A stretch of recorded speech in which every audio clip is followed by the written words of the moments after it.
Dewan Banjarmasin meminta petugas penerapan Perwali nomor 68 tahun 2020 santun atau tanpa kekerasan dalam menindak warga nang kedapatan kada menggunakan masker.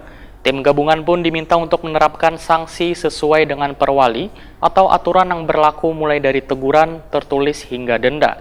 Nah pemirsa, berikut kabar yang lebih lengkapnya.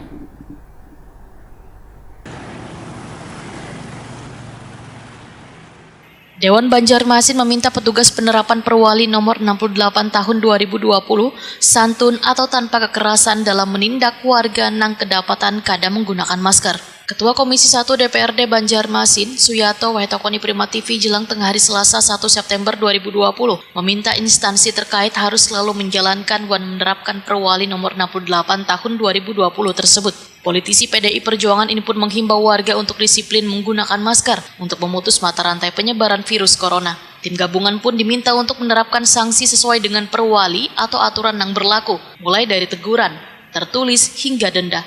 Karena sanksi tersebut diberikan untuk mengunggah kesadaran warga agar selalu taat dan patuh untuk menggunakan masker wayah keluar rumah. Suyato menegaskan kedisiplinan warga untuk mematuhi protokol kesehatan sangatlah penting supaya pandemi virus corona ini kada terus menular, sehingga zona hijau di Banjarmasin akan terus bertambah.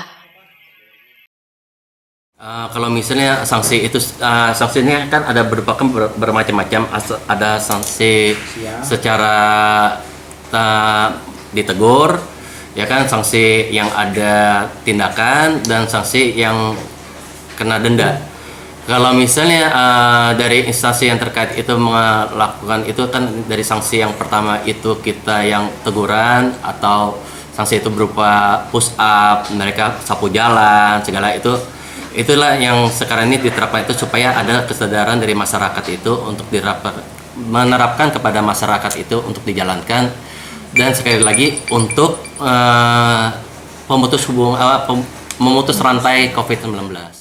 Suyato pun berharap sosialisasi terkait Perwali nomor 68 tahun 2020 lebih diintensifkan agar warga kada lagi beralasan kada mengetahui adanya sanksi bila kedapatan kada menggunakan masker.